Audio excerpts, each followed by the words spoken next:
अथ मंत्रपाठः।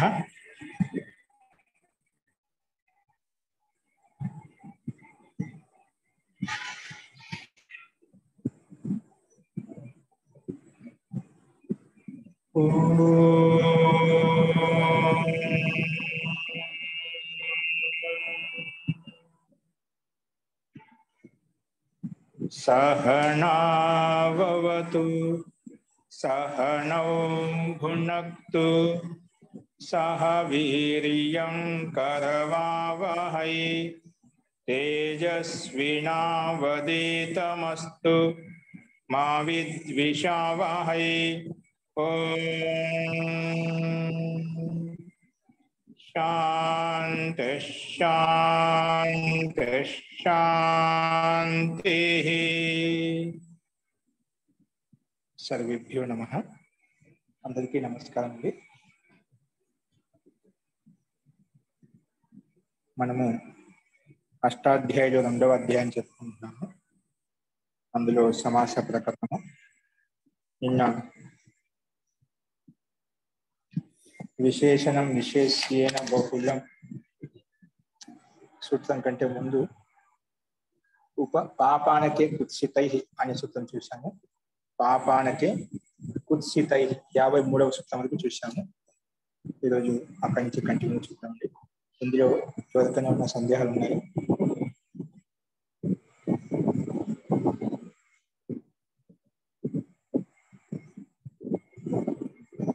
ఓకే అండి. 54వ సూత్రం చూడండి. ప్రకృత మంచులామన మనకు 53వ సూత్రంలో పాప అనక ఈ రెండు కుత్సిత వాచి సుబంతాలతోటి అదే కుత్సిత వాచి సమానాధికరణం సుబంతాలతోటి వికల్పంగా సమాసం అవుతుంది. ఏ సమాసం అవుతుందంటే తత్పురుష సమాసం అవుతుంది చెప్పుకున్నాము. ఇది పూర్వ సూత్రానికి అపవాద సూత్రము. పై సూత్రం ప్రకారంగానే ఒకటి నిందిత వాచి సుబంతము నిందిత వాచి సుబంతతో సమాసం అవుతుంది చెప్పినప్పటికి కూడా పై సూత్రంతో ప్రాప్తం అవుతుంది. మళ్ళీ ఈ సూత్రం మళ్ళీ విశేషంగా చెప్పబడిందంటే ఇది పాప అనక శబ్దాలతోటి పాప అనకనే కుత్సిత శబ్దాలతోటి కుత్సిత వాచి సుబంతానికి కూడా సమాసం చేయడం కోసం ఇక్కడ చెప్పబడింది. అందుకే कुत्सित वाची पाप अनक शब्द थे ही सो समास पूर्व सूत्र से ही हो ही जाता. पुनः आरंभ पूर्व निपात अर्थ అంటే పూర్వంలో నిపాతం చేయడం కోసం అంట. సో పై సూత్రం ప్రకారంగానే కుత్సిత వాచి సుబంతం కుత్సిత వాచి నిందావాచి సుబంతం నిందావాచి సుబంతం పై సూత్రం ప్రకారం ఇక్కడ కూడా సమాసం అవుతున్నది. కానీ ఎందుకు మళ్ళీ విశేషంగా చెప్పబడిందంటే ఇక్కడ పాప అనక శబ్దాలు ఉన్నాయి కదా, ఆ రెండు శబ్దాలను పూర్వంలో నిపాతం చేయడం కోసం. సామాన్యంగా అయితే అవి తర్వాత వస్తాయన్నమాట. తర్వాత వస్తాయంటే నాపిత పాపం, అలాగా అనక నాపిత కాకుండా నాపిత అనక, అలా అనక పాప శబ్దాలు ఉత్తర పదంలో వస్తాయి. వాటిని పూర్వపదంలో చేయడం కోసము ఇక్కడ విశేషంగా మళ్ళీ ఆరంభించాల్సి వస్తుందన్నమాట. అందుకే పునః ఆరంభం అనేది సూత్రానికి పూర్వ నిపాతార్థం అంటే పాప శబ్దము అనక శబ్దము ఈ రెండు పూర్వంలో ఉండాలి. పై సూత్రం ప్రకారంగా పై సిద్ధాంతం ప్రకారంగా ఉండాలి. మామూలుగా ఉత్తర పదంలో ఉండాలి. కానీ ఇది పూర్వపదం నిపాతం చేయడం కోసం విశేషంగా మళ్ళీ చెప్పబడిందండి. ఇది ముఖ్యంగా తర్వాత చెప్పడానికి ముఖ్య కారణం అన్నమాట. ఫస్ట్ ఇప్పుడు నెక్స్ట్ చూడండి 54వ సూత్రము. ఉపమానాని సామాన్య వచనైః. ఉపమానాని ప్రథమ విభక్తి బహువచనం, సామాన్య వచనైః తృతీయ విభక్తి బహువచనం. చెప్పాం కదా సూత్రాలు ఏదో ఒకటి తృతీయ విభక్తి అనివార్యంగా ఉంటుంది. ఆ తృతీయ విభక్తి ఏదైతే ఉందో ఆ శబ్దంతో వేరే సుబంతం సమాసం అవుతుందన్నమాట. ఫస్ట్ సో అదేవిధంగా ఇక్కడ సమాసం ఇచ్చాడు. సామాన్య వచనైః అంటే ఏమిటి ఇక్కడ విడదీసి చెప్తున్నాడు. సామాన్యం ఉక్తవంతః ఇది సామాన్య వచనాః. సామాన్యంగా ఏవైతే చెప్పారో దాన్ని సామాన్య వచనాః అంటాం. దాన్ని సామాన్య వచన విశేష వచనాలు కాదు. సామాన్యం ఉక్తవంతః ఇది సామాన్య వచనాః తైః సామాన్య వచనైః. వాటిని సామాన్య వచనాలు. అది ఏదైనా కావచ్చు, ఋషి మహర్షులు ఏదైనా సిద్ధాంతంలో సామాన్య కథనం ఏది చెప్పబడింది దాన్ని సామాన్య వచనాలు అని చెప్పాము. అలా సామాన్య వచనాలతో యుక్త సుబంతం అయితే ఉందో వేరే సుబంతంతో సమాసం అవుతుంది అని చెప్పి ఇక్కడ చెప్పబడుతుంది. చూడండి, అనువృత్తి ఏమొస్తుంది? సమానాధికరణేన తత్పురుష విభాష సుప్పు సహసుప సమా, ఇవన్నీ పైనుంచి అనువృత్తి వస్తున్నాయి. ఈ పదాలన్నిటిని కలుపుకుంటూ ఇప్పుడు సూత్రార్థం, ఈ సూత్రంలో ఉండే పదాలను కలుపుకుంటూ సూత్రం యొక్క అర్థం చెప్తాము. చూడండి, అర్థ ఉపమానవాచిని, సూత్రంలో ఉపమానాన్ని ఉంది కదా, అది ప్రథమ విభక్తిలో ఉంది. ఉపమానవాచిని సుబంతం అనేది, ఉపమానవాచి అంటే విశేషణ వాచి, అంటే ఉపమానం అంటే ఏమిటి చెప్తాను, కింద ఉదాహరణ వస్తుంది. ఉపమానవాచిని సుబంతాన్ని సమానాధికరణై సామాన్యవచనై సుబంతై సహా, అంటే సమానంగా అధికరణం ఏ క్రియాపదాలకు సమానంగా ఉంది, అధికరణం ఏ రెండు క్రియాపదాలకైతే అటువంటి సామాన్య వచనాలతోటి ఈ ఉపమానవాచి సుబంతం సామాన్య వాచి సుబంతంతో సమాసం అవుతుంది. ఓకేనా? ముందు ఉపమానవాచి సుబంతం ఉండాలి, అది సామాన్య వచన సుబంతాలతో సమాసం అవుతుంది. అది ఉపమానవాచిని సుబంతాన్ని సమానాధికరణై సామాన్య వచనై సుబంతై సహా, సుబంతాలతోటి విభాష వికల్పంగా సమస్యంతే సమాసం అవుతాయి. ఏ సమాసం అవుతాయి? తత్పురుషశ్చ సమాసో భవతి, తత్పురుష సమాసం అవుతాయి అని ఇక్కడ చెప్పబడింది. ఈ సూత్రం యొక్క అర్థం అండి. ఇప్పుడు ఉపమానం అంటే ఏమి? సూత్రంలో ఉపమానాన్ని అంటున్నావు కదా, ఉపమానం అంటే ఏమిటి అంటే దీనికి అర్థం చెప్తున్నారు. ఉపమానం అంటే ఉపమీయతే అనేన ఇతి ఉపమానం. ఉపమీయతే అనేన ఇతి ఉపమానం. ఉపమానం అంటే ఏదైనా ఒక లక్షణం. ఇప్పుడు ఉపమా ఇచ్చి చెప్తామట, అంటే ఏమైనా ఒక వ్యక్తిని గుర్తుపట్టాలంటే ఏంటి, వాళ్ళలో ఉండే విశిష్టమైన లక్షణం చెప్తామన్నమాట. ఓ అలాంటి కళ్ళజోడు పెట్టిన ఆ వ్యక్తిని పిలవండి, లేదంటే వైట్ షర్ట్ వేసినటువంటి వ్యక్తిని పిలవండి, అలాగే ఏదో ఒక లక్షణం చెప్తాం, ఉపమా చెప్తామట. కొంచెం సాదృశ్యంగా ఉంది ఒక వ్యక్తి. ఇప్పుడు ఆవు ఎలా ఉంటుందంటే సామాన్యంగా నీలిగాయ ఎలా ఉంటుందంటే ఆవుకు సమానం చెప్తాం. నీలిగాయ అంటే అడవిలో ఉండే నీలిగాయ ఉంటుందండి, అది ఎలా ఉంటుందంటే ఆవుకి సమానంగా ఉంటుంది. అలాగా కొన్ని సాదృశ్యంగా 4 కాళ్ళు ఉంటాయి, కొమ్ములు ఉంటాయి, ఈ రకంగా రంగురూపు ఆకారం ఉంటుంది, కొన్ని సాదృశ్యంగా చెప్తామట.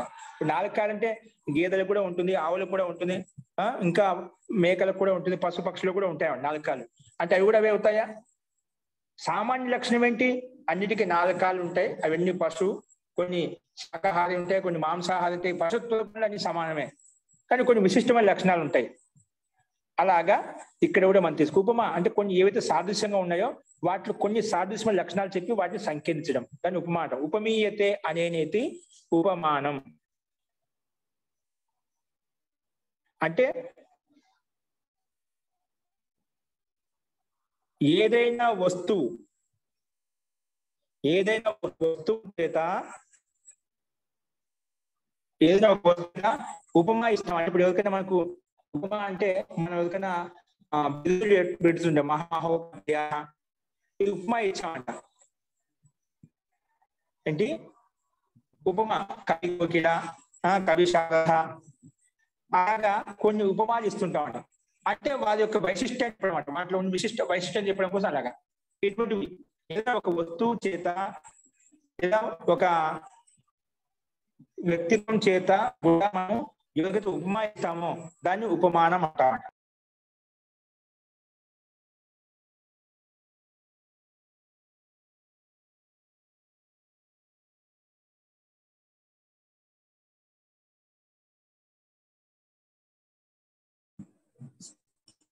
అంటే ఎవరికైతే ఒక వస్తువు ఉపమానంగా ఇస్తామో ఆ వస్తువు ఉపమానం అవుతుంది. ఆ వస్తువు ఎవరైతే తీసుకుంటారో అది ఉపమేయం అవుతుంది. ఏదైనా ఒక వస్తువు ఎవరికైతే ఇస్తామో దాన్ని ఉపమానం అంటాము. ఆ వస్తువును ఎవరైతే తీసుకుంటారో దాన్ని ఉపమేయం అంటామట. ఆ వస్తువును ఎవరైతే తీసుకుంటారో ఆ వ్యక్తిని ఏమంటాము? ఉపమేయం. ఓకేనా? వస్తువు ఉపమానం అయిపోయింది. ఉపమేయం అంటే ఆ వ్యక్తి విశేషం ఎవరైతే ఉన్నదో వారిని ఉపమేయం అంటామంట. ఓకేనా? ఇప్పుడు ఉదాహరణతో ఇంకా స్పష్టమవుతుంది, చెప్దాం. సో ఉపమేయతే అనేది ఉపమానం. ఉదాహరణకి ఘన ఇవ శ్యామః, ఘన శ్యామో దేవదత్తః. ఘన అంటే బాధ, అంటే ఆకాశంలో వర్షం పడేటప్పుడు మేఘాలు ఎలా ఉంటాయని చాలా అంధకారం నల్లగా మబ్బులు కమ్ముకొని వస్తాయన్నమాట.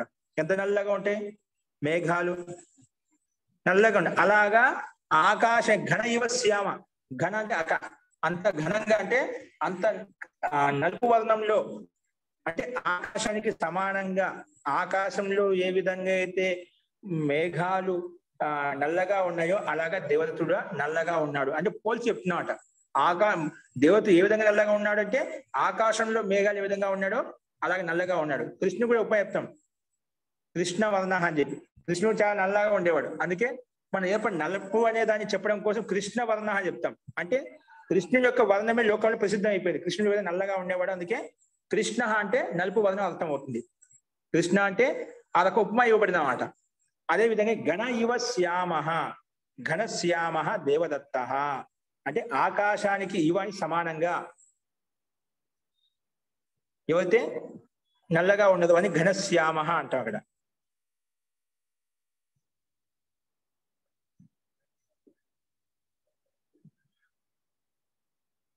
అంటే బాధలకి అంటే మేఘాలకి సమానంగా నల్లగా ఉన్నటువంటి దేవదత్తుడు.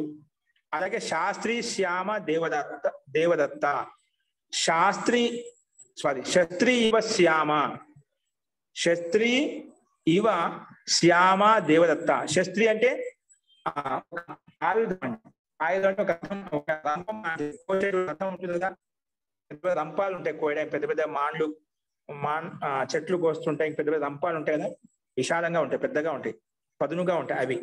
శస్త్రి ఇవ శ్యామ అంటే ఆదికి సమానంగా ఏదైతే నల్లగా ఉందో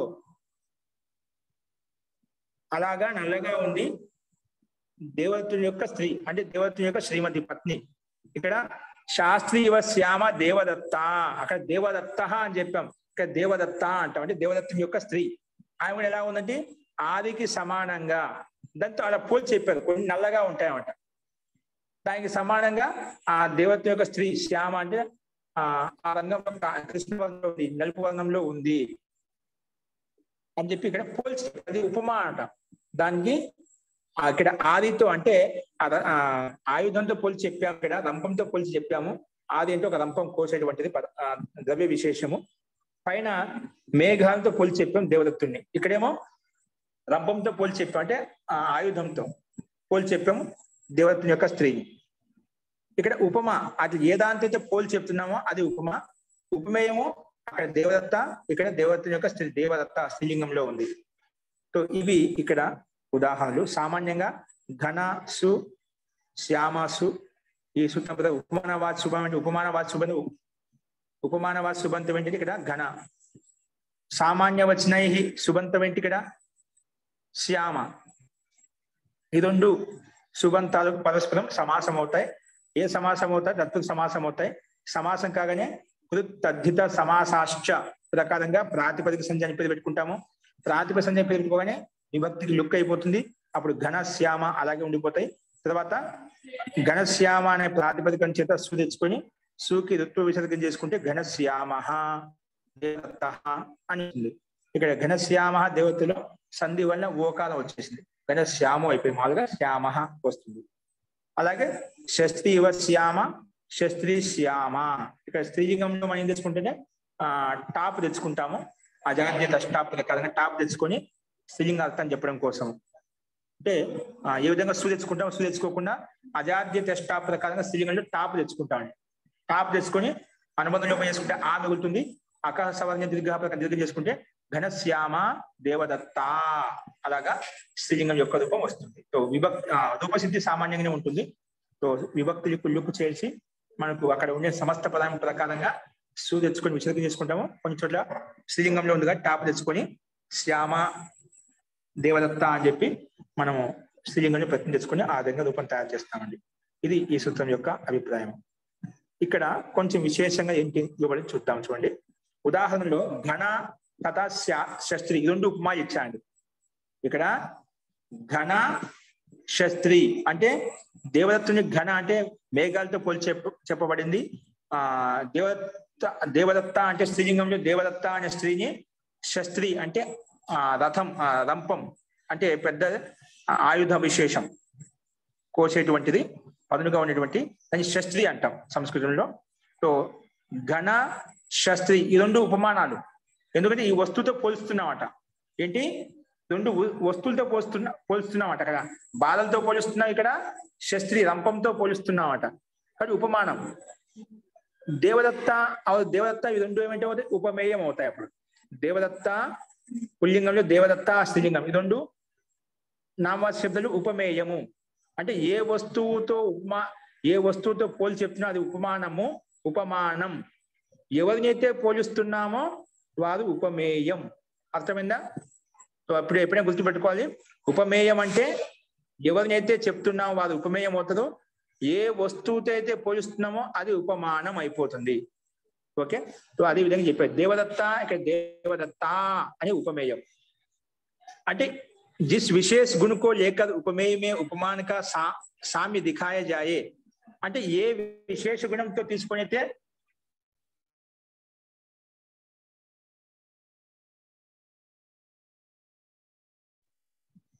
ఇక్కడ ఏం చెప్పారు, ఏ విశేష గుణంతో, ఇక్కడ ఏముంది,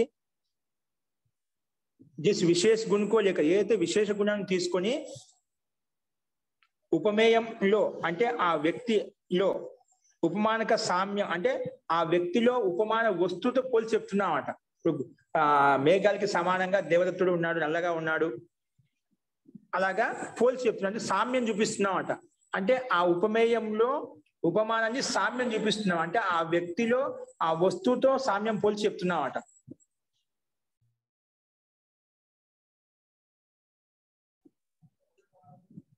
సామ్యం అంటే సమానత పోల్చి సాదృశ్యం చూపిస్తున్నామట.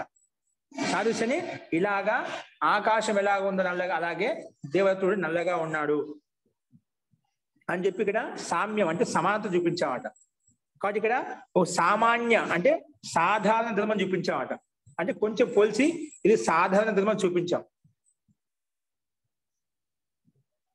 సాధారణ ధర్మం చూపించామట. ఏ రకంగా అంటే పూర్వోక్త ఒక ఉదాహరణలో శస్త్రీకే శ్యామత్వ గుణ్ అంటే ఆదిలో అంటే రంపంలో శ్యామత్వ గుణం ఏంటి, సామ్యం అంటే సమానత. కృష్ణత్వ గుణం అనేది సమానత. శ్యామత్వం అంటే ఇక్కడ నలుపు అనే అర్థంలో వచ్చింది శ్యామత్వం అనేది. శ్యామ్య గుణంగా సమానత చూపిస్తున్నాం. ఎవరు చూపిస్తున్నాం, ఆ దేవదత్త అనే స్త్రీలో చూపిస్తున్నాం అంట.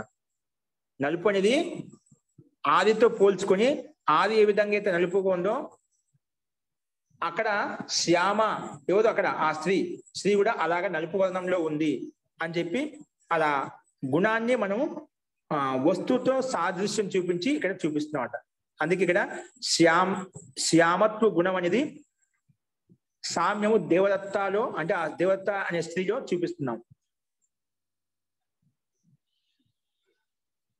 అంటే శ్యామత్తు నలుపు అనే వర్ణంలో యుక్తమైనటువంటి స్త్రీ, నలుపు అనే వర్ణంలో యుక్తమైతే దేవదత్తుడు. ఈ రకంగా ఆ గుణం ఆట, కృష్ణ వర్ణం ఇది గుణం ఆట, నలుపు అనేది గుణం. ఆ గుణాన్ని ఆ వస్తువులో సాదృశ్యం చేసి చూపిస్తున్నామంట.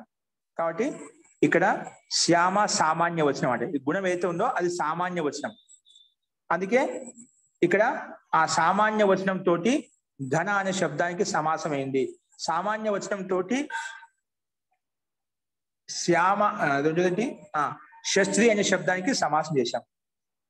ఇవి మనం ఇక్కడ గమనించాలి. అందుకే ఇక్కడ జో శబ్ద ఉనికి సమానతకు బతావే ఓ తద్వాచక శబ్ద ఏదైతే శబ్దము దానికి సాదృశ్యంగా చెప్తుందో అది దానికి సమానమైనటువంటి వచనం, సాదృశ్యమైనటువంటి వచనం అని. ఏది ఏ దాంతో పోలి చెప్తున్నామో దానికి సామ్యం ఉంది, సాధర్మ్యం ఉంది, సమర్థత ఉంది. అందుకే ఇక్కడ సమాసం చేశాను.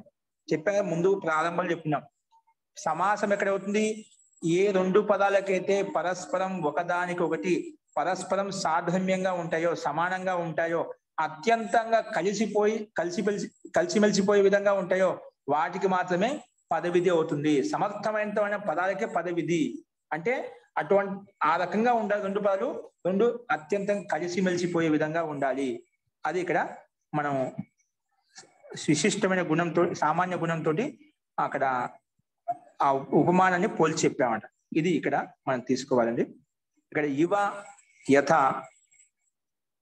ఏ చార్ బాతే ఉపమాలంకారంలో హోతీ. ఈ ఉపమాలంకారంలో మనకు ఇవి ఉంటాయండి. ఏమంటే ఉపమాలంకారం 4 రకాల ఉపమా మనం అలంకారాలు చెప్పుకుంటే తెలుస్తుంది. అంటే ఒక వ్యక్తిని రకరకాలుగా వర్ణించి చెప్తుంటా అండి. ఒక్కొక్కరి ఉపమా చంద్రబింబం ఇవ ముఖం యస్య స చంద్రబింబ, అంటే చంద్రబింబం ఏ విధంగా ఉందో అలాగా ఇతని ముఖం కూడా ఉంది. అలా చంద్రమాతో పోలి చెప్తుంటాం. సింహపుత్రుడు అని చెప్తుంటాం. సింహం లాగా పుత్రుడు అంటే సింహం ఏ విధంగా పరాక్రమంతుందో ఈ పుత్రుడు కూడా అలాగా ఉన్నాడు అని చెప్పి ఉపమా ఇచ్చి ఆ వస్తువు, ఆ పదార్థంతో, ఆ వ్యక్తిత్వంతో, మన ప్రాణితోటి పోల్చి చెప్తుంటాం అన్నమాట.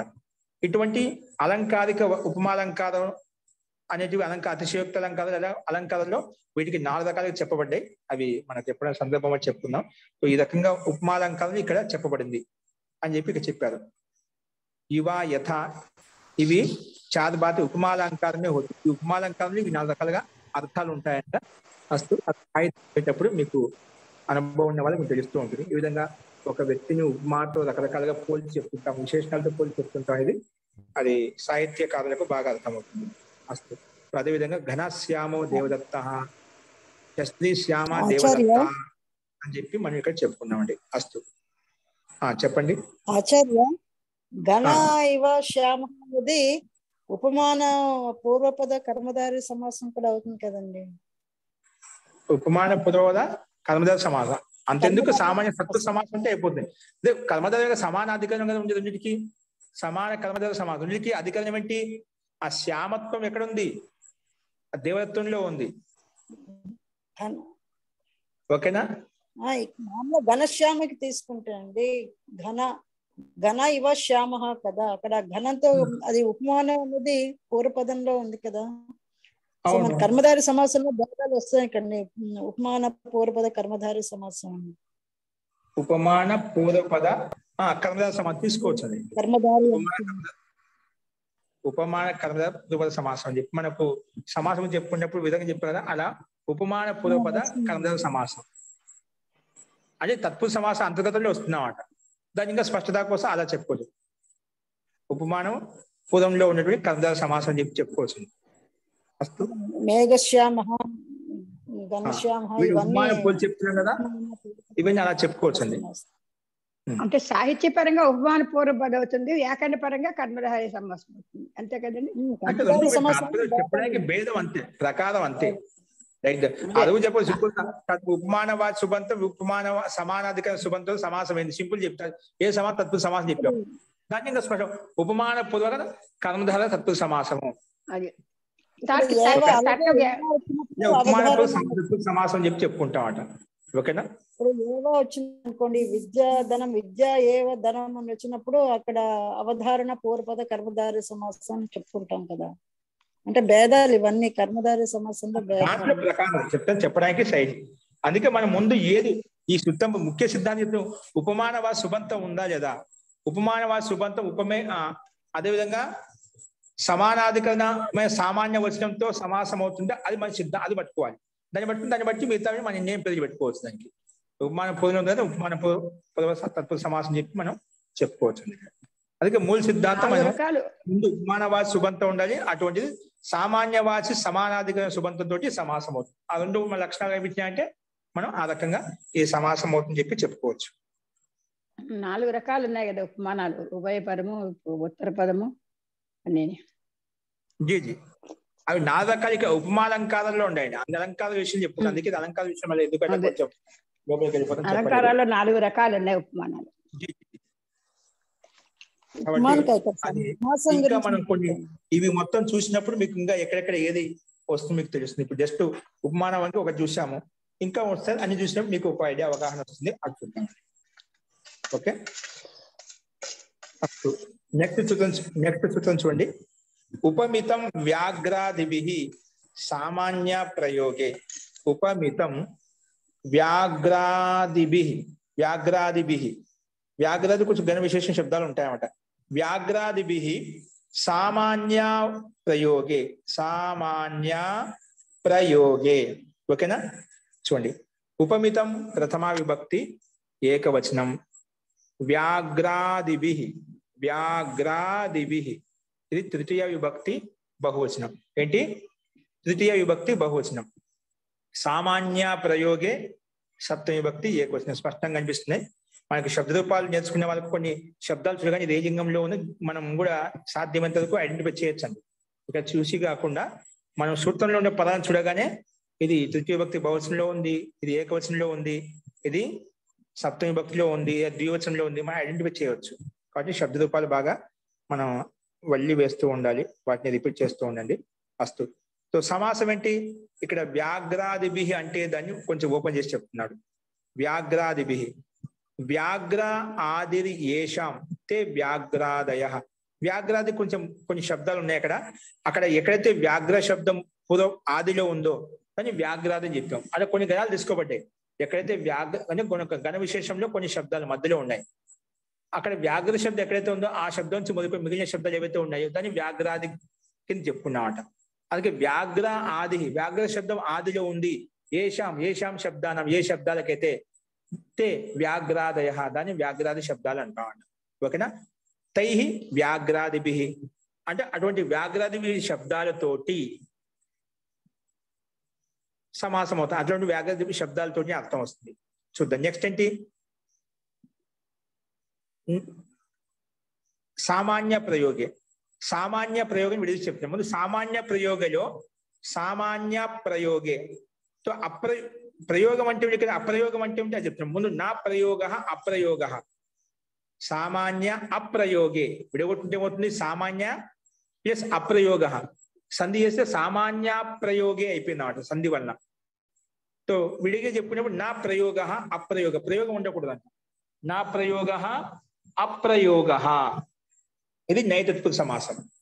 నా ప్రయోగ అప్రయోగ నైతత్పురుష సమాస.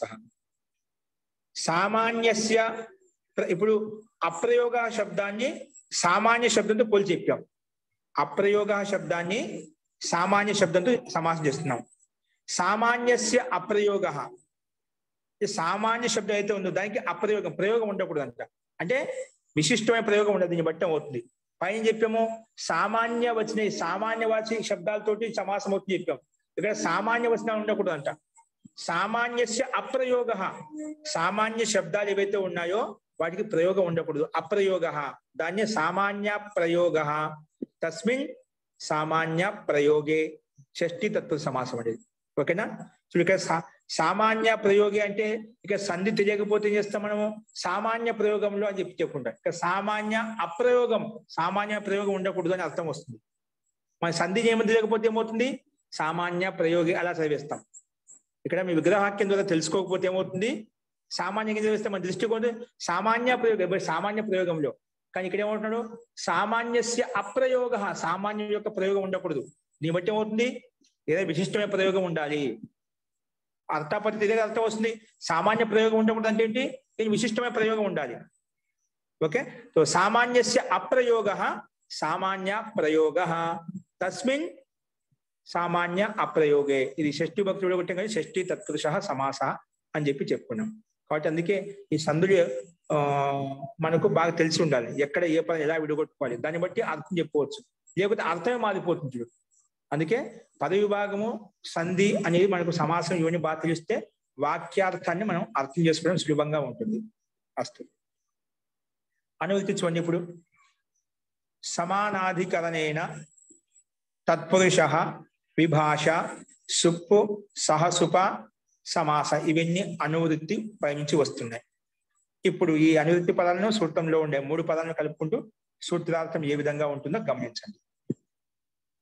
సామాన్యస్య అంటే సాధారణం, సామాన్యం అంటే సామాన్యస్య అంటే సాధారణ, అంటే సాధారణ ధర్మవాచి శబ్దస్య, అంటే సాధారణ ధర్మవాచి శబ్దం ఉండకుండా సాధారణ ధర్మవాచి శబ్దస్య అప్రయోగే, ప్రయోగం ఉండకూడదు. అప్రయోగం అంటే దాన్ని ఓపెన్ చేసి చెప్పాడు. అనుచ్చారణే, ఉచ్చారణ లేకపోతే, అంటే సామాన్య యొక్క ప్రయోగం ఉచ్చరించి ఉండకూడదు.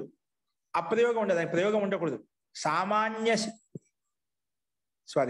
సాధారణ ధర్మవాచి శబ్దస్య అప్రయోగే అంటే అనుచ్చారణే సతి అంటే ఉచ్చారణ లేనప్పుడు అప్పుడు ఉపమితం. ఉపమితం అంటే ఏమిటి?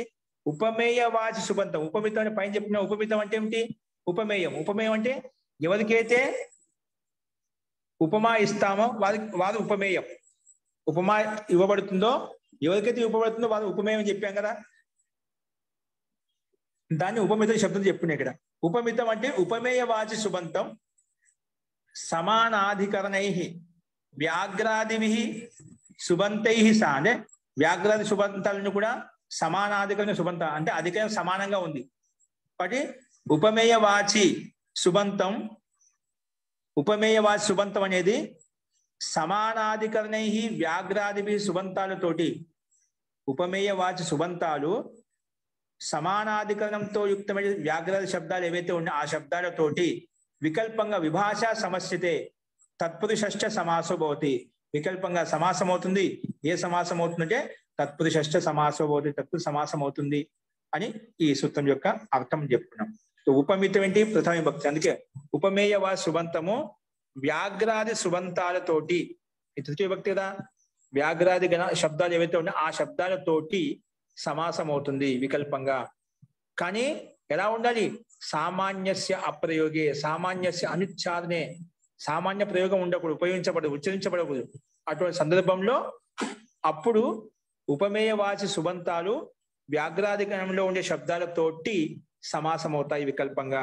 ఏ సమాసం అవుతాయి? తత్పురుష సమాసం అవుతాయి అని చెప్పి ఇక్కడ చెప్పబడిందండి. సో అదేవిధంగా ఉదాహరణ ఇచ్చే ఇక్కడ పురుషో అయం వ్యాఘ్ర, అయం పురుషో అయం వ్యాఘ్ర అంటే అయం పురుష వ్యాఘ్ర ఇవ అంటే ఈ పురుషుడు పులికి సమానంగా ఉన్నాడు.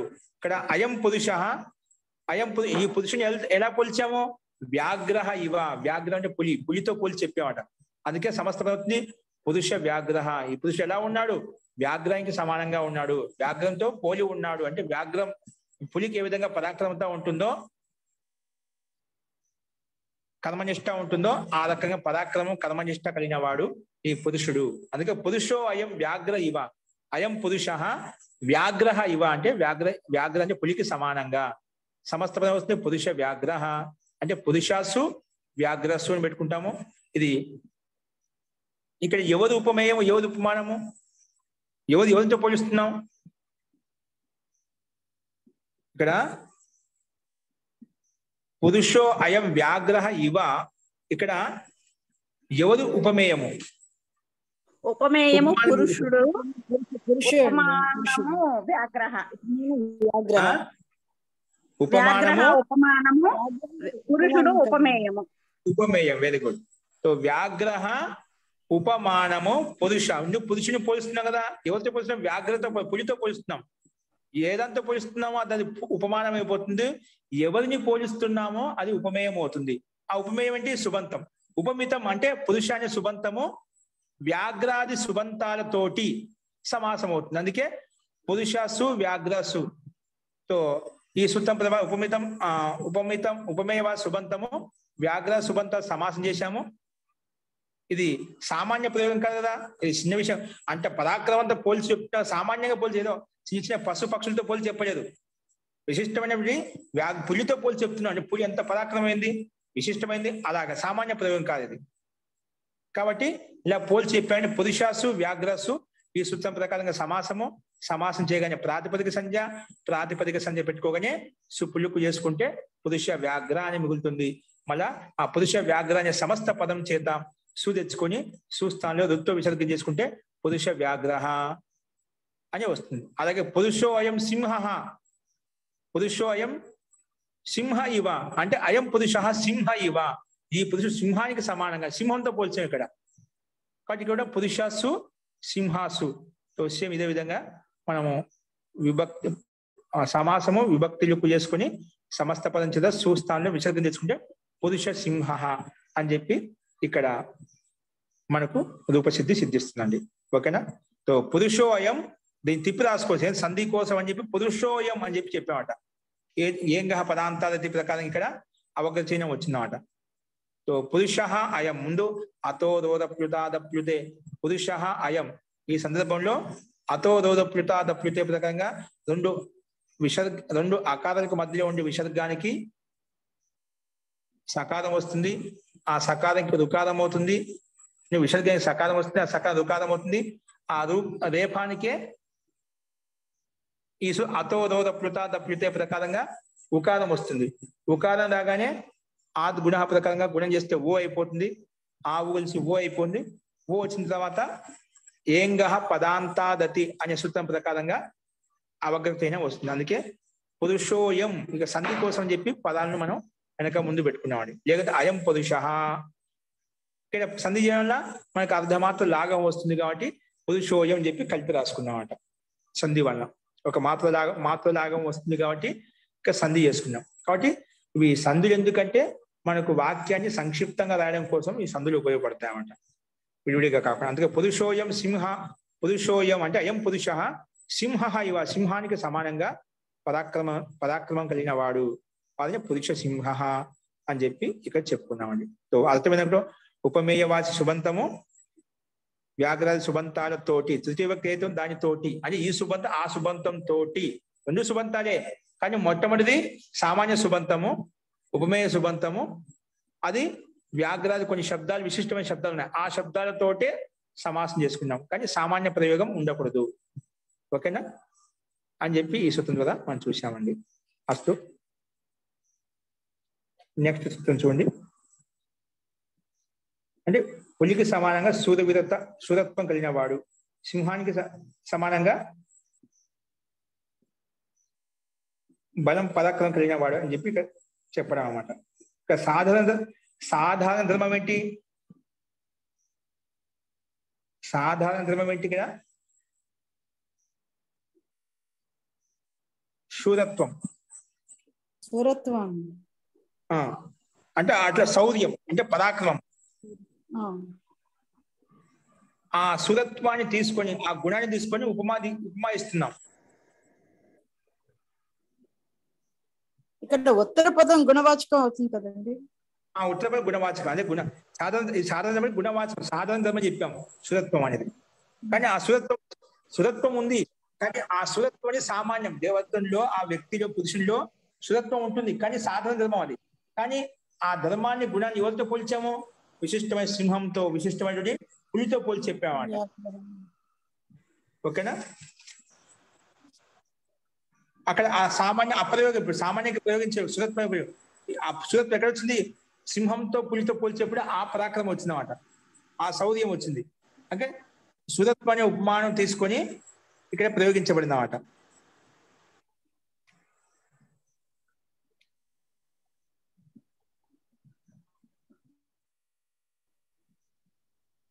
అప్రయోగ అంటే ఏంటి ఇక్కడ? మరి సామాన్యస్య అప్రయోగ శూరత్వం శూరత్వం అనేది ఏదో ఒకటి ఉంటుందన్నమాట. ఏంటండి ఇక్కడ సామాన్యస్య అప్రయోగ అన్నారు కదా. అప్రయోగ అంటే ఏ విధంగా అప్రయోగం అంటే? ఇప్పుడు మనకు పురుష వ్యాఘ్రహ అని చెప్పాము. ఓకేనా? పురుషుల్లో శూరత్వం వ్యాఘ్రత్వం ధర్మం అనేది సామాన్య ధర్మం. శూరత్వాన్ని ఉంటుంది, ఏదో ఒకటి ఉంటుంది.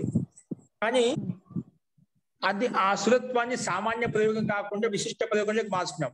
సామాన్య ప్రయోగం ఉపయోగించడం ఇక్కడ అది సాధారణ ధర్మం ఏంటి? శూరత అంటే గుణ విశేషం అంట. అక్కడ శూరత్, ఇక్కడ ఆ శబ్దం శూరత ఇక్కడ మనకు పురుష వ్యాఘ్రలో ఇక్కడ శూరత్వ శబ్దం ఉంది. అక్కడ సాధారణ ధర్మం కనిపిస్తుంది. ఇక్కడ మనం అధ్యయనం చేసుకుంటాం ఆ గుణ విశేషాన్ని. శూరత్వం అంటే పోల్చి చెప్తున్నాం, అంటే ఇక్కడ పోల్చి చెప్తున్నాం అంట. అందుకే సాధారణ ధర్మ శూరత అనేది ఇక్కడ అంటే శూరత్వాన్ని ఉపయోగించి ఉపమాని ఇస్తున్నాం అంట. ఉపమా ఇస్తున్నాం. ఎవరికి ఇస్తున్నాం? ఆ శూరత అనే ప్రయోగాన్ని సామాన్య ప్రయోగం తీసుకోకుండా, శూరత్వాన్ని సామాన్య ప్రయోగాన్ని తీసుకోకుండా విశిష్టమైన ప్రయోగం ఆ శూరత ఉపమా అనేది వ్యాఘ్రతో ఇస్తున్నాం, సింహంతో పోలుస్తున్నాం అంట. అది విశిష్టమైన ప్రయోగం. ఇక్కడ సామాన్య ప్రయోగం ఉండకూడదు. తర్వాత ఆ సామాన్య ప్రయోగం ఏదైనా ఉండొచ్చు, ఆ విశిష్ట ప్రయోగం ఉండాలి లేదు. సామాన్య ప్రయోగం ఉండకూడదు అంతే. సామాన్యస్య అప్రయోగ. శూరత అనేది సామాన్యం అట, సాధారణ ధర్మం.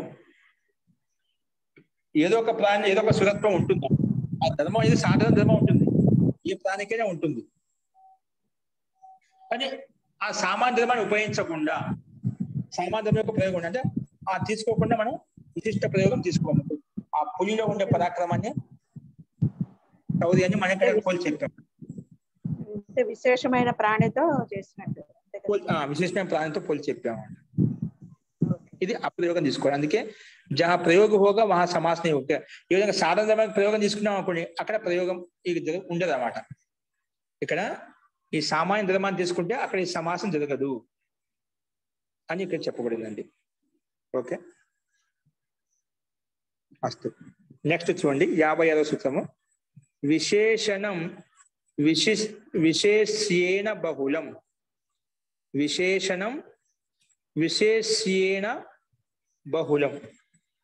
చూడండి ఇక్కడ 3 పదాలు ఉన్నాయి. విశేషణం ఒక పదము, విశేష్యేణ రెండో పదము, బహుళం ఇది 3వ పదము. విశేషణం ప్రథమ విభక్తి ఏకవచనము, విశేష్యేణ తృతీయ విభక్తి ఏకవచనము, బహుళం ప్రథమ విభక్తి ఏకవచనం. ఇవన్నీ మనం 3 ఉదాహరణ ముందు చెప్పిన ఉపమితము, ఉపమేయము, ఇవన్నీ దాదాపుగా అవన్నీ ఒకే రకంగానే ఉంటుంటాయండి. కొంచెం తేడా అయితే ఉంటుంది అంటున్నా, అన్నిట్లో గమనిస్తే మీకు అర్థమవుతుంది. చూడండి, విశేషణం ప్రథమ విభక్తి ఏకవచనం, విశేష్యేణ తృతీయ విభక్తి ఏకవచనము, బహుళం ప్రథమ విభక్తి ఏకవచనం. అనువృత్తి చూడండి, ఇక్కడ సమాసం అంటే ఏం లేదు, విడివిడిగా స్పష్టంగా ఉండే శబ్దాలు మనకు. సమానాధికరణేన తత్పురుష సుప్పు సహసుప సమాస ఇవన్నీ అనువృత్తి మనకు వస్తున్నాయి. అర్థ విశేషవాచి సుబంతం. విశేషవాచి అంట, సామాన్య వాచి, ఇక్కడ విశేషవాచి చెప్పాం. విశేషవాచి సుబంతము అంటే విశేషణ వాచి సుబంతం. విశేషణం అంటే ఒకటి విశేషణం ఉంటుంది, ఒకటి విశేష్యం ఉంటుంది. ఓకేనా? విశేషణం ఎల్లప్పుడు విశేష్యాన్నే బోధిస్తుంది. విశేషణం ఎల్లప్పుడు విశేష్యాన్నే బోధిస్తున్నామట. అది చెప్తాను మీకు. విశేషణ వాచి సుబంతము విశేష్య వాచిన సమానాధికరణేన సుబంతేన ఇవన్నీ ఒకే విభక్తున్నాడు ఈ సుబంతాలతోటి. విశేష్య వాచిన సమానాధికరణేన సుబంతేన సహా తోటి అంటే ఈ సుబంతానికి ఎన్ని విశేషణాలు చెప్పాము, అది విశేష్య వాచి ఉండాలి, సమానాధికరణం ఉండాలి, సుప్పై ఉండాలి. అటువంటి విశేష్యవాచి సమానంగా అధికరణంతో యుక్తమైన సుబంతంతో బహుళం సమస్యతే. బహుళం అంటే బహుళం లాతిథి బహుళం అని చెప్పిన, బహున్ అర్థాన్ లాతిథి బహుళం నేను చెప్పుకున్నాం. క్వచిత్ ప్రవృత్తి, క్వచిత్ అప్రవృత్తి, క్వచిత్ విభాష, క్వచిత్ అన్యదేవ అని చెప్పి 4 అర్థాలు చెప్పుకున్నాం మనం. ఇక్కడ అది ఇక్కడ తీసుకోబడుతున్నారు. సుబంతంతో బహుళం సమస్యతే అంటే బహుళంగా సమాసం అవుతుంది. ఏ సమాసం అవుతుందంటే తత్పురుషశ్చ సమాసో భవతి, తత్పురుష సమాసం అవుతుంది అని చెప్పి ఇక్కడ చెప్పబడింది. ఓకేనా? సో అదేవిధంగా ఉదాహరణ ఇచ్చారు చూడండి, స్పష్టమవుతుంది. నీలం చ తత్ ఉత్పలం చ. నీలోత్పలం అంటే నీలకమలం. నీలకమలం పుష్పం ఉంది కదా, అది ఇలా నీలం అనేది విశేషణము, ఉత్పలం అనేది విశేష్యము, ముఖ్యమైనది. విశేష్యం అంటే ముఖ్యమైనది, విశేషణం అంటే అప్రధానమైనది, ముఖ్యమైనది కానట. అంటే ముఖ్యమైన దాన్ని సంకేతిస్తుంది. నీలమైన ఉత్పలం అంటే నీలమైన పుష్పము అని అర్థం. రక్తోత్పలం రక్త పుష్పము. రక్తోత్పలం అంటే ఏమిటి? రక్త అంటే ఎరుపు పుష్పము. ఇక రక్తం అనే విశేషణము, ఉత్పలం విశేష్యము. కాబట్టి విశేషణ అనే నీల విశేష్య అనే ఉత్పల శబ్దంతో సమాసమైంది. విశేషణ అనే రక్త శబ్దము విశేష్యం అనే ఉత్పల శబ్దంతో సమాసం చేశామట. ఇక్కడ బహుళ వచనాత్ క్వచిత్ నిత్య సమాస ఏవ. ఇక్కడ మనకు వికల్పంగా వచ్చిన ఇక్కడ విభాషకు అనువృత్తి తీసుకోలేదు మనము.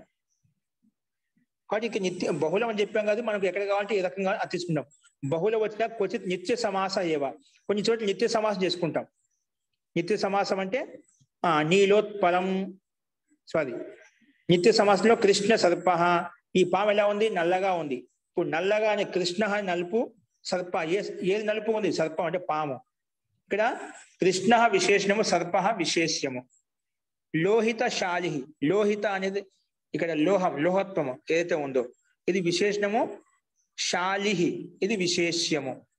కృష్ణ సర్ప లోహిత శాలి. నిత్య సమాసం విగతవాక్యం డైరెక్ట్ గా సమాసం చేశాడు. డైరెక్ట్ గా సమస్త పదం తీసుకున్నాం. సమస్త పదమే సమాసయుక్తమైన పదం తీసుకున్నామట. కాబట్టి నీల కమలము, ఎరుపు కమలము, నలుపు వర్ణం కలిగిన పాము. లోహిత శాలి అంటే ఎరుపు వర్ణం కలిగిన ధాన్యము, ధాన్యము. ఇక్కడ అన్నిట్లో ఉదాహరణలు ఏంటి? నీల, ఉత్పల, ఇక నీల అనేది ఉత్పలాకి విశేషతకు చెప్తున్నాడ. నీల అనే శబ్దము ఉత్పలం యొక్క విశేషం చెప్తుందంట. ఆ విశేషాన్ని ఉద్బోధిస్తుంది. నీల కమలము, నీల వర్ణంలో యుక్తమైన కమలం అని చెప్పి నీల అనే విశేషణము ఉత్పలం అనే పుష్పాన్ని సంకేతిస్తుంది. దాని సౌష్ఠవాన్ని దాని గౌరవంగా గట్టిగా చెప్తున్నామట. కాబట్టి నీల శబ్దము ఉత్పలాకి విశేషాన్ని సంబోధిస్తున్నాడు ఇక్కడ. అందుకే ఇక్కడ నీల అనేది విశేషణం అనమాట, ఉత్పలం అనేది విశేష్యం. ఓకే, సో ఇక్కడ విశేషణం అనేది విశేష్యం తోటి సమాసం అవుతుంది. ఇక్కడ బహుళం చెప్పాం కాబట్టి కొన్ని చోట్ల వికల్పం కాకుండా నిత్య సమాసం అవుతుంది. అదే కృష్ణ సర్ప లోహితశాలి అని చెప్పి ఈ 2 ఉదాహరణలు చెప్పుకున్నామండి. అస్తు, ఇప్పుడు చెప్పండి, ఎందుకు ఎవరికైనా సందేహం ఉందంగా?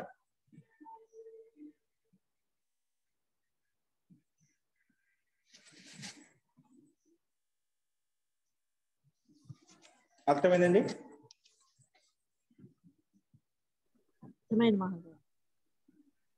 ఓకే అండి.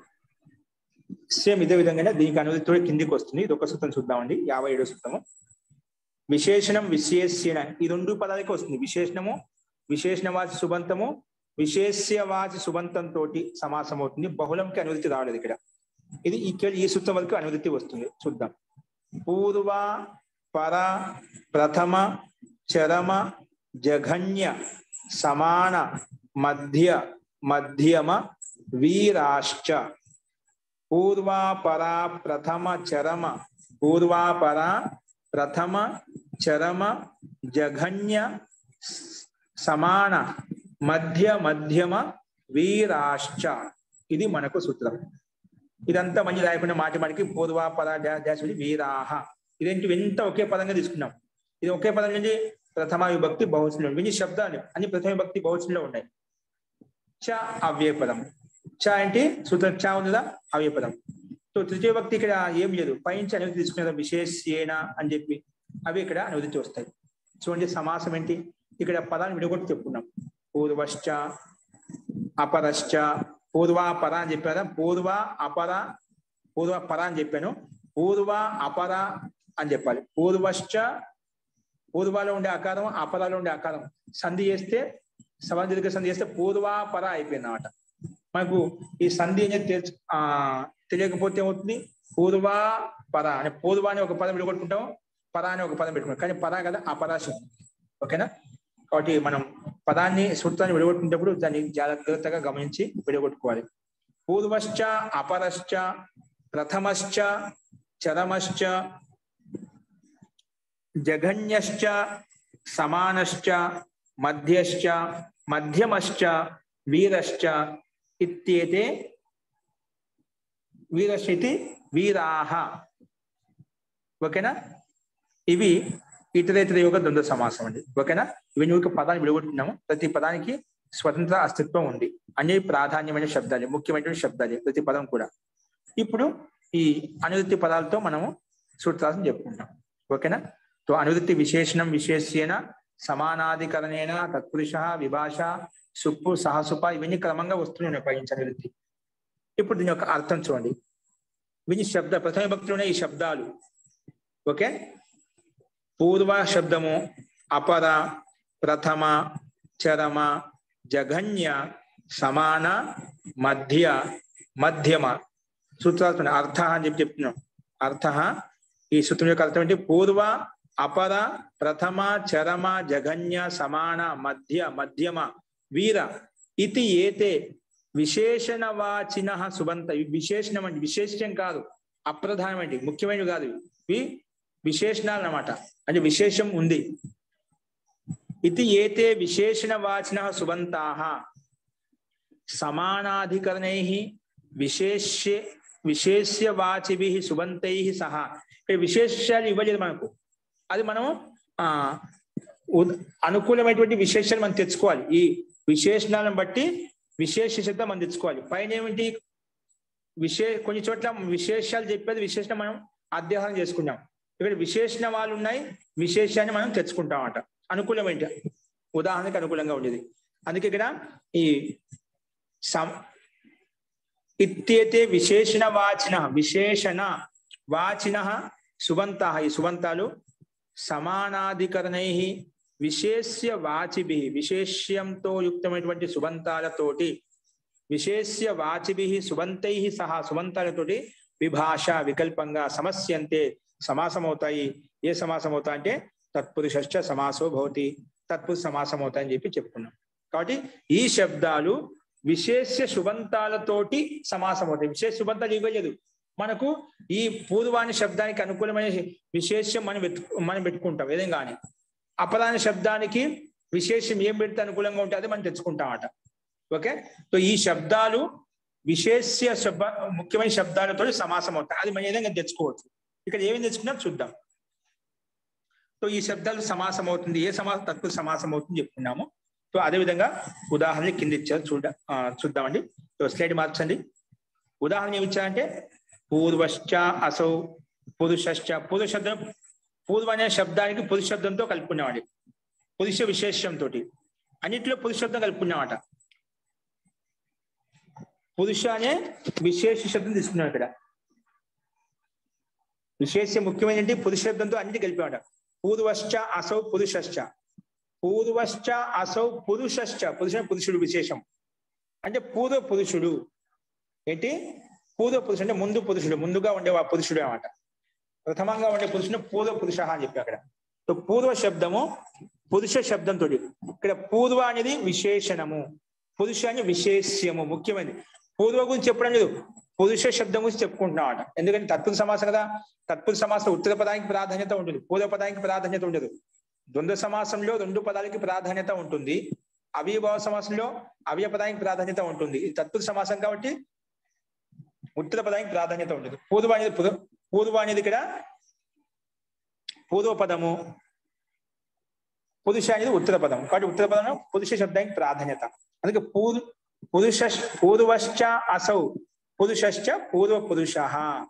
పూర్వాసు పురుషాసు ఈ సూత్రం ప్రకారంగా పూర్వ అనే శబ్దం పూర్వాపర ప్రథమ చరమ ఈ సూత్రం ప్రకారం సమాసం చేస్తాము. పూర్వ శబ్దము విశేష్యవాచి పురుష శబ్దంతో సమాసం అవుతుంది.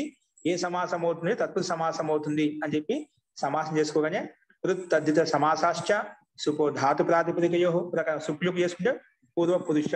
ఈ సమస్త పదం చేత ప్రాతిపదిక అధికారంలోకి వెళ్ళి సుస్థాన ఋత్వ విసర్గం చేసుకుంటే పూర్వ పురుష. అలాగే అపరాసు పురుషసు అపర పురుష అంటే వేరే పురుషుడు, అపర అంటే వేరే పురుషుడు. అలాగే ప్రథమాసు పురుషసు ప్రథమ పురుష. ఇవన్నీ ఉదాహరణలు మనం సూత్రం గుర్తుపెట్టుకుంటే ఇవన్నీ ఉదాహరణ మన సొంతంగా అన్ని రాయొచ్చు. ప్రథమ పురుష ప్రథమ పురుషుడు, చరమ పురుష అంతిమ పురుషుడు, చరమ పురుష, జగన్య పురుష, సమాన పురుష, మధ్యమ పురుష. చూడు విశేషము అన్నిట్లో కామన్ గా ఉంది. విశేషణాలు ప్రతి మనం సూత్రం చెప్పుకున్నట్టు పూర్వ శబ్దం పురుష శబ్దానికి మళ్ళీ అపర శబ్దము విశేషణాలు మారుతూ వచ్చాయి కానీ విశేషము ఒకే విధంగా ఉంది. అదే విశేషము ఒకే విశేషం తీసుకున్నాం ఇక్కడ.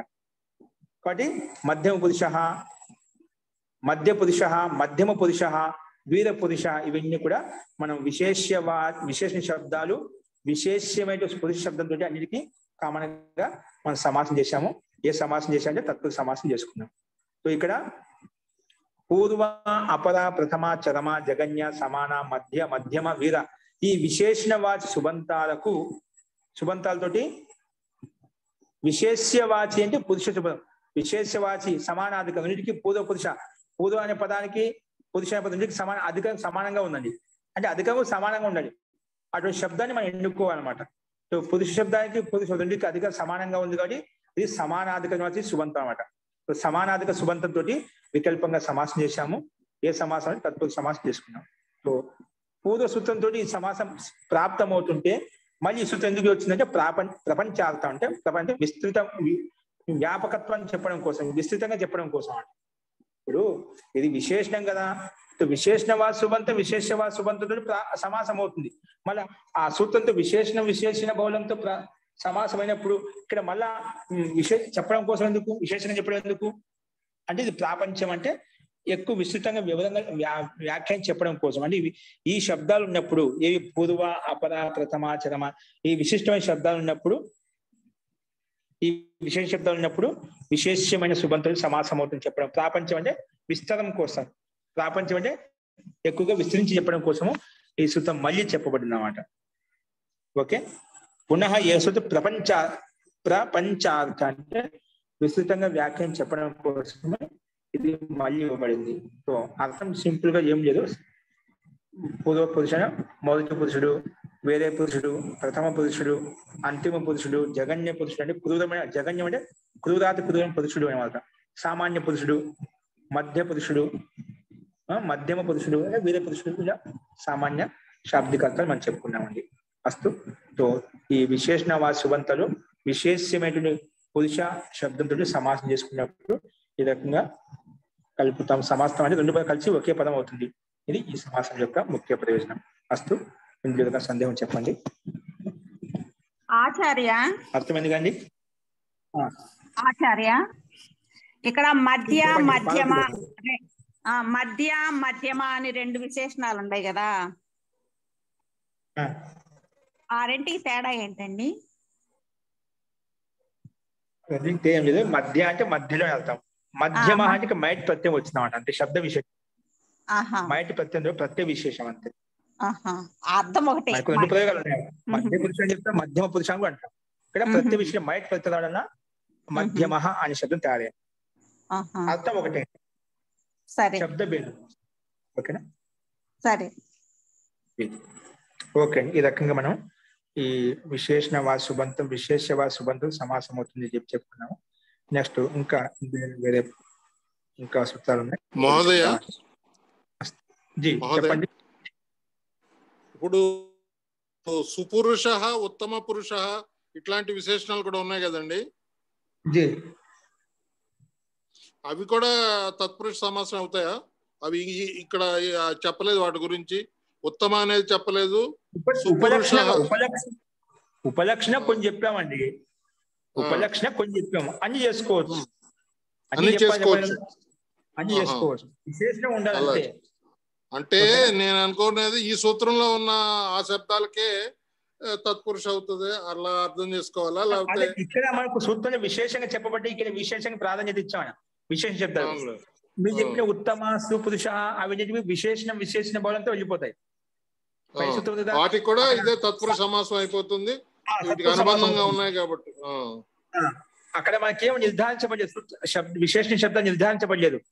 అక్కడ విశేషణం నిర్ధారించబడలేదు, విశేషం నిర్ధారించబడలేదు. విశేషణం ఉండదు, విశేషణం వెళ్ళినప్పుడు విశేషణ సంకేతించే విధంగా ఉండాలి.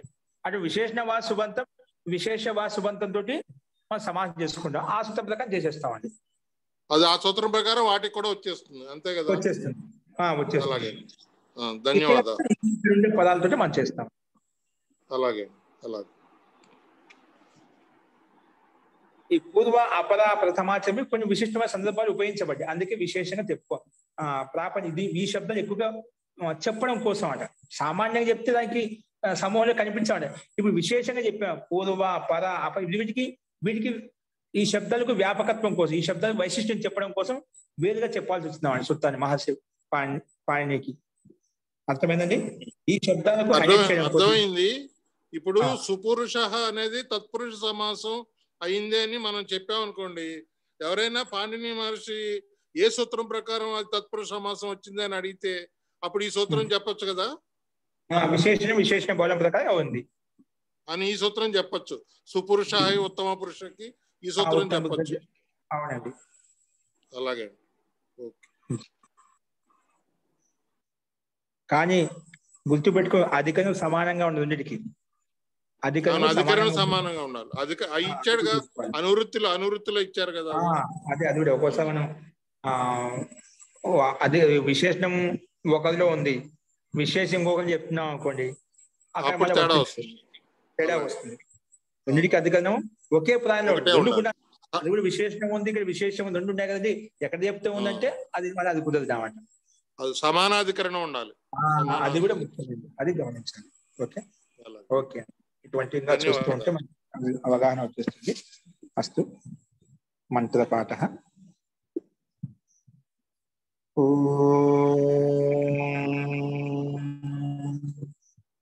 సర్వే భవంతు సుఖినః, సర్వే సంతు నిరామయాః, సర్వే భద్రాణి భద్రాని పశ్యంతు మా కశ్చిత్ దుఃఖభాగ్ భవేత్. ఓం శాంతి శాంతి శాంతి. సర్వేభ్యో నమః. అందరికీ నమస్కారం అండి. నమస్తే మహోదయ.